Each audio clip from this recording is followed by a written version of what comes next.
আসসালামু আলাইকুম। আশা করি সবাই ভালো আছেন। প্রথমেই দুঃখ প্রকাশ করছি অনেকদিন থেকে ভিডিও না দেওয়ার জন্য। আশা করি এখন থেকে নিয়মিত ভিডিও পাবেন। আমার চ্যানেলেই এর আগে একটি ভিডিওতে আমি আপনাদেরকে দেখিয়েছিলাম কিভাবে আমরা pantheon.io ব্যবহার করে খুব সহজেই ওয়ার্ডপ্রেস ওয়েবসাইট তৈরি করতে পারি এবং ছোটখাটো কিছু কাস্টমাইজেশনের মাধ্যমে আমরা আমাদের পছন্দমতো ওয়ার্ডপ্রেস ওয়েবসাইট তৈরি করে ফেলতে পারি। কিন্তু সেখানে আপনাদের অনেকেরই একটা প্রশ্ন ছিল, এ ধরনের যে ওয়েবসাইটের নাম আছে বা যেটাকে আমরা ডোমেইন নেম বলি, এগুলো তো আমরা সবসময় ব্যবহার করতে পারবো না বা ব্যবহার করব না। আমরা যদি পরবর্তীতে ডোমেইন নেম কিনে ফেলি, তাহলে সেই ডোমেইনে আমরা এই ওয়েবসাইটটাকে ব্যবহার করতে পারবো কি না? আজকের ভিডিওতে আমি সেই বিষয়টা আপনাদেরকে দেখাবো। ওয়ার্ডপ্রেস মাইগ্রেশনের এই প্রসেসটা আপনারা যাতে খুব সহজে বুঝতে পারেন, এ কারণে ভিডিওটাকে আমি 4টা আলাদা আলাদা অংশে ভাগ করেছি। যেখানে প্রথমে আমরা লগ ইন করবো আমাদের ড্যাশবোর্ডে, সেটা হতে পারে pantheon.io তে অথবা আমাদের ওয়ার্ডপ্রেসের অ্যাডমিন ড্যাশবোর্ডে।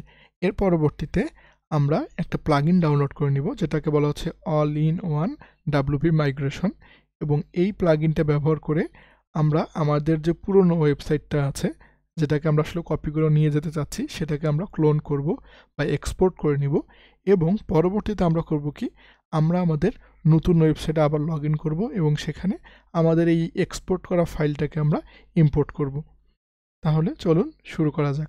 প্রথম পর্যায়ে আমরা লগ ইনের ক্ষেত্রে pantheon.io ওয়েবসাইট থেকেও আমরা লগ ইন করতে পারি, অথবা আমরা আমাদের যে ওয়েবসাইট আছে সেখানে / দিয়ে যদি অ্যাডমিন অথবা WP অ্যাডমিন লিখি, তাহলে আমরা লগ ইন করতে পারবো। আমি দুটোই আপনাদেরকে দেখিয়ে দিচ্ছি। আমরা প্রথমে দেখব pantheon.io তে আমরা কীভাবে লগ ইন করতে পারি। এখানে আমরা রাইট টপ কর্নারে লগ ইন বাটনে ক্লিক করব। সেখান থেকে আমাদের যে ড্যাশবোর্ডটা আছে, এখানে দেখাচ্ছে আমাদের দুইটা সাইটের মধ্যে একটা সাইট তৈরি করা আছে। আমরা এই সাইটসে আসব, এসে আমাদের যে ওয়েবসাইটটা আছে সেটাতে আমরা ক্লিক করব। করার পর আমাদের এখানে ভিজিট ডেভেলপমেন্ট সাইট এবং সাইট অ্যাডমিন, আমি যদি এই সাইট অ্যাডমিনে ক্লিক করি, তাহলে এখান থেকে আমাদেরকে সেই অ্যাডমিন ড্যাশবোর্ডে নিয়ে আসবে। এটা হচ্ছে আমরা যদি pantheon.io ব্যবহার করি। যে ওয়ার্ডপ্রেস ওয়েবসাইট আছে সেটা থেকে আমরা লগ ইন করতে চাই, তাহলে আমরা এই লিঙ্কের সাথে পাশে একটা / দিয়ে অ্যাডমিন লিখব এবং অ্যাডমিন লিখে আমরা এন্টার করব। করলে আমাদেরকে আমাদের অ্যাডমিন যে ইউজার নেম এবং পাসওয়ার্ড আছে সেটা দিতে বলবে। আমরা এখানে আমাদের ইউজার নেম এবং পাসওয়ার্ড দিয়ে দিচ্ছি, দিয়ে লগ ইন করে নিচ্ছি। তাহলে আপনার দুই প্রক্রিয়ার যে কোনো প্রক্রিয়া ব্যবহার করে আপনাদের অ্যাডমিন ড্যাশবোর্ডে চলে আসতে পারেন। ওয়ার্ডপ্রেস মাইগ্রেশনের দ্বিতীয় ধাপে all in one WP migration প্লাগইনটা কীভাবে এবং কোথা থেকে ডাউনলোড করব সে প্রক্রিয়াটি দেখব।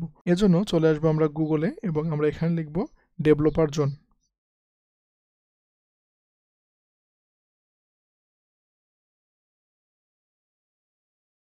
এখান থেকে আপনাদের যে প্রথম ওয়েবসাইটটা আছে developerszone.net, আমরা এই ওয়েবসাইটটাতে ক্লিক করব।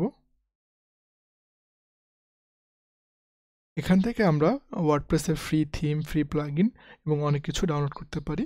আমরা প্রধানত চলে আসব ওয়ার্ডপ্রেস প্লাগইনসে এবং আমরা জাস্ট এইখান থেকে সার্চ করব মাইগ্রেশন। সার্চ রেজাল্ট থেকে আমরা all in one WP migration free download এখানে ক্লিক করব এবং সেখান থেকে আমরা একদম নিচে চলে আসব। এসে আমরা এই ডাউনলোড নাও বাটনে ক্লিক করব এবং ফাইলটাকে ডাউনলোড করে নিব। এখান থেকে আমরা ডাউনলোডে ক্লিক করব। এখান থেকে আমরা আমাদের লোকেশনটা দেখিয়ে দেব কোথাও আমরা ডাউনলোড করে রাখতে যাচ্ছি। এবার আমি এটা সেভ করে নিচ্ছি। আমরা আমাদের যে ওয়েব ড্যাশবোর্ড আছে সেখানে চলে আসব এবং আমাদের ডাউনলোড করা প্লাগইনটা আমরা এখানে আপলোড করব। এ কারণে আমরা প্রথমত আমাদের যে প্লাগইনটা আছে এটাকে আমরা আনজিপ করে নিব। উইন্ডোজে যারা আছেন তারা রাইট ক্লিক করে এক্সট্রাক্ট করে নিলেই আপনারা এরকম ফোল্ডার পাবেন এবং এই ফোল্ডারের ভিতর দেখতে পাবেন যে আলাদা আলাদা দুইটা জিপ ফাইল আছে। আসলে আমাদের পরবর্তী জিপগুলোকে আনজিপ করতে হবে না, শুধু প্রথম যে ফোল্ডারটা আছে এটাকে আমাদের আনজিপ করতে হবে। আমরা এগুলোকে জিপ আকারেই আপলোড করব। আমরা মূলত এই প্লাগইনস নামে যে মেনু অপশনটি আছে সেখান থেকে অ্যাড নিউ প্লাগইনসে ক্লিক করব।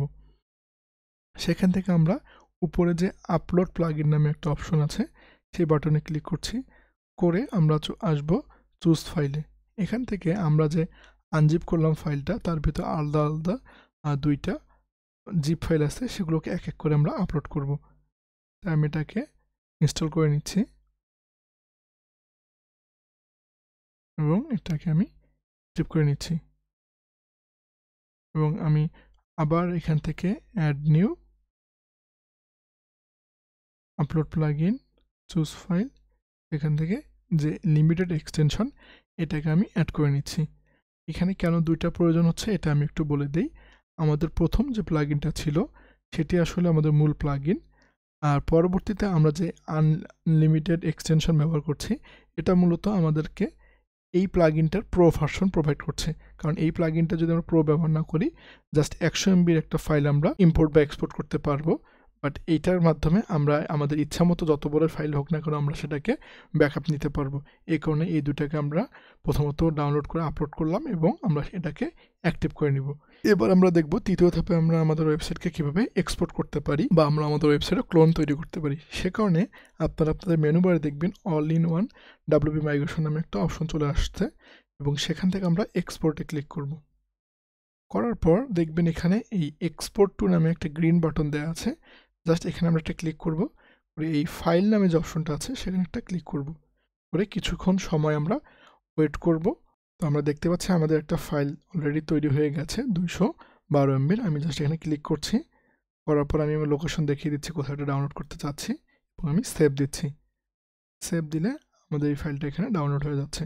আমাদের ডাউনলোড কমপ্লিট হয়ে গেছে, আমি এখন এটাকে ক্লোজ করে দিচ্ছি। আমাদের তৃতীয় ধাপের কাজগুলো শেষ হয়ে গেল। এ পর্যায়ে দেখব আমাদের এক্সপোর্ট করা ফাইলটাকে আমরা নতুন ওয়েবসাইটে কিভাবে ইম্পোর্ট করতে পারি। যেহেতু আমাদের প্রধান উদ্দেশ্য হচ্ছে অলরেডি এক্সিস্টিং সাইটটাকে নতুন এক ডোমেনে নিয়ে আসা, তাই আমি নতুন একটা ডোমেন নিয়েছি। নতুন ডোমেন আপনারা কিভাবে কিনবেন এবং সেই ডোমেনের সাথে হোস্টিং কীভাবে কানেক্ট করবেন অথবা নতুনভাবে ওয়ার্ডপ্রেস কীভাবে ইনস্টল করবেন এই সংক্রান্ত কোনো প্রশ্ন থাকলে আমাকে আপনারা কমেন্টে জানাতে পারেন। আশা করি আমি পরবর্তীতে সেসব বিষয়ের উপরে নতুন নতুন ভিডিও এই চ্যানেলে পাবলিশ করব। নতুন ডোমেনে প্রথমত আমাদের যে কাজটি করতে হবে সেটি হচ্ছে আমরা নতুন ডোমেনের অ্যাডমিন ড্যাশবোর্ডে চলে যাব এবং সেখান থেকে আমরা আবার চলে আসবো প্লাগইনসে এবং অ্যাড নিউ প্লাগইনস এবং এখানেও আমরা মাইগ্রেশনের যে দুটি প্লাগইন আছে সেগুলো আবার আপলোড করব। প্লাগইন ইনস্টলে যাচ্ছি এবং একটি ফাইলকে আবার আপলোড করছি। এখান থেকে আমি ব্যাক করছি এবং আমরা চলে আসবো আমাদের প্লাগইন লিস্টে এবং সেখান থেকে আমরা আমাদের যে ইনস্টল করা প্লাগইনগুলোকে অ্যাক্টিভ করে দিব। সাকসেসফুলি প্লাগইনগুলো অ্যাক্টিভ করার পর আমরা চলে আসব all in one WP migration প্লাগইনে এবং সেখান থেকে আমরা ইম্পোর্ট বাটনে ক্লিক করব। এরপর আমরা ইম্পোর্ট ফ্রমে এসে ফাইলসে ক্লিক করব এবং আমাদের যে এক্সপোর্ট করা ফাইলটি ছিল সেটাকে আমরা ওপেনে ক্লিক করছি, করে আমরা কিছুটা সময় অপেক্ষা করব যতক্ষণ পর্যন্ত আমাদের সম্পূর্ণ ফাইল আপলোড না হয়।